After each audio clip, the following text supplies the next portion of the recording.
Hello and welcome to the It's All Greek to Me blog tour. This is blog number 4 and I'm Dr. Kiritsis.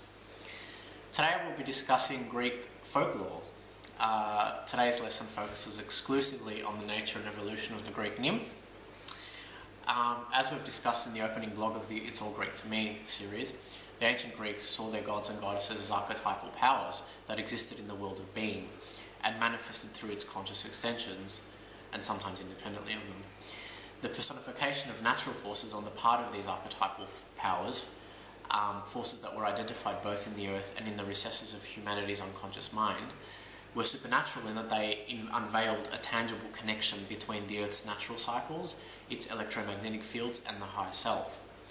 Belief in spirits of nature is probably as old as our coming to consciousness, for they would have contextualized Mother Nature in a way that made her accessible, perceptible, and entirely meaningful to the differentiating human ego and the tribal mentality of the Paleolithical times. The spirits confined to the sphere of nature were the nymphs. These supernatural forces were known as dryads when they pervaded the thick woodlands and forests, Nereides, if you like, when they inhabited the ocean, or the sea caves, Oreads, when they wandered ceaselessly across the mountains, Limoniads presided over meadows, and Limniads over lakes, marshes and swamps. Naiads, or water nymphs, inhabited village streams and rivers. In modern day Greece, one finds many stories of hauntings near water, particularly streams and rivers. It's not uncommon for townsfolk to refer to the Nereida of the village, well or stream by name, as though she were actually a part of the human population. As with a great many other generative powers, it appears that nymphs were especially connected with water. In fact, it wouldn't be wrong to state that the entire goddess tradition is hinted upon the birth of feminine entities from the volatile element. The primeval Sumerian goddess Namu was represented by the hieroglyphic figure for water. The great mother goddesses of Egypt, Nut and Hathor, were originally sky goddesses, and the sky was imagined by the Paleolithical peoples to be the celestial equivalent of the ocean. Mighty Isis, the most important soteriological figure of Alexandrian Egypt, was born from the primordial waters of chaos. Aphrodite was born from the froth of the sea. Even Maria, the female representative of the Christian godhead, retains memory of the sea in the etymology of her name. Maria derives from mare, the Latin word for sea, and links the Holy Virgin of Christian tradition to the great mother goddesses of other pre-Christian traditions. In the cycle of myth attributed to the indigenous Inuit people of Canada and Greenland, the sea was commanded by the spirit of a woman-turned-goddess called Sedna. Atargatis, a Semitic moon goddess, was the first feminine deity to assume the form of a mermaid. She laid the foundations for the folklore surrounding the Celtic Liban and the mermaid of Iona, which came thousands of years afterwards. The greatest seafaring peoples of any other time have always been acutely fixated by them. Mermaids themselves are simply unconscious personifications of the original connection between the feminine godhead, who created the entire universe, and her watery womb from whence it emerged. In antiquity, the Nereides were sea nymphs, the 50 daughters of Nereus and Doris who dwelled in the Mediterranean Sea. Many people believe they were of friendly disposition and helped in averting perilous storms. Their growing presence in art, architecture, and in the psyche of ancient sailors proved disadvantageous to the plight of the Christian priests, who, fighting to suppress pagan virtues many centuries afterwards, were unable to eradicate them from popular folklore. One needs only take a good look at the number of water deities in the classical pantheon of gods to contemplate the extent of this eternal obsession, one initiated by the Minoan Thalassocratia, which means seaborne empire, and inherited by the classical Byzantine and contemporary Greeks who came after them. Of the 4 elements known to the ancients, water appears to be the one that was least understood. How could something placid and fair one minute, stirring the reverence and admiration of ancient poets and playwrights, become a wrathful agent of death and destruction the next?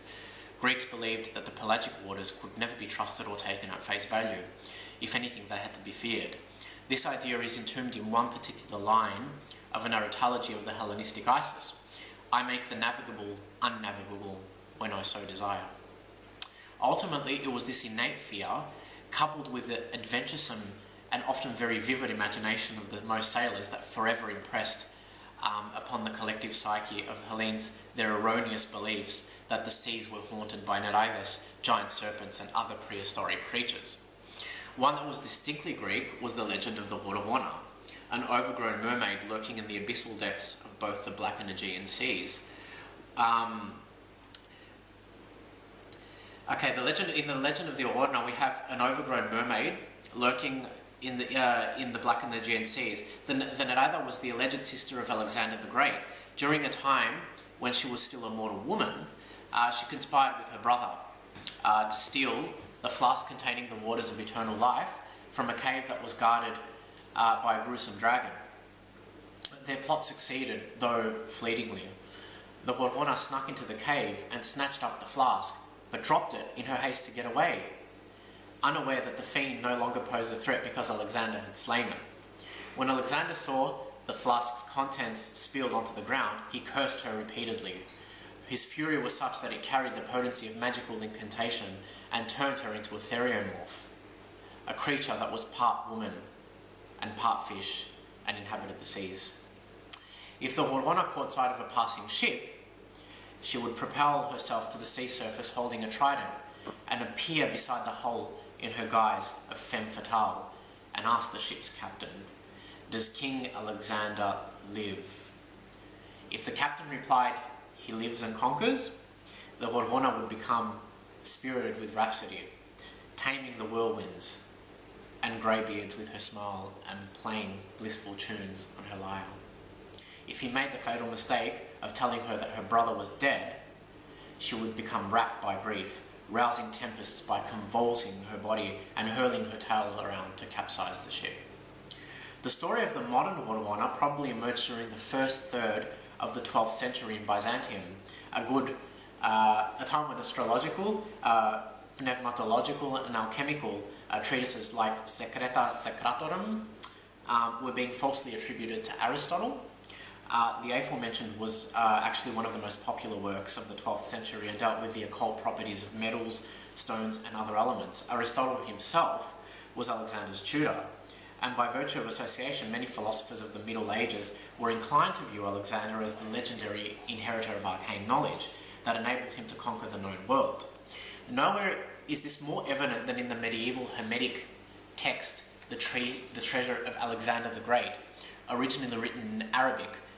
Distinctly operative and alchemical in nature, the text is a foremost example of the medieval imagination and its tendency to imbue legendary heroes with magical powers, particularly those conferred through antediluvian knowledge or the acquisition of the alchemical philosopher's stone. These treatises, as well as the esoteric fecund of myths like the Golden Fleece, imply an unbroken transmission of classical thought that was previously doubted, by the way, bridging the cultural milius of the Middle Ages with that of the Neoplatonic flavoured Renaissance.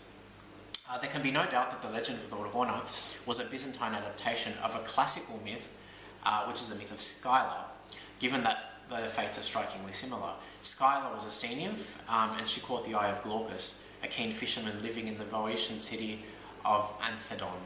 In his wanderings, Glaucus had discovered a magical herb with properties analogous to the Philosopher's Stone, which purged him of mortality. Handsome as he was, the newly grown lime green tresses and fishtail, which characterised his transformation into a merman, frightened Scylla so much that she became indifferent to his affirmations of love for her. To remedy this, Glaucus sought the counsel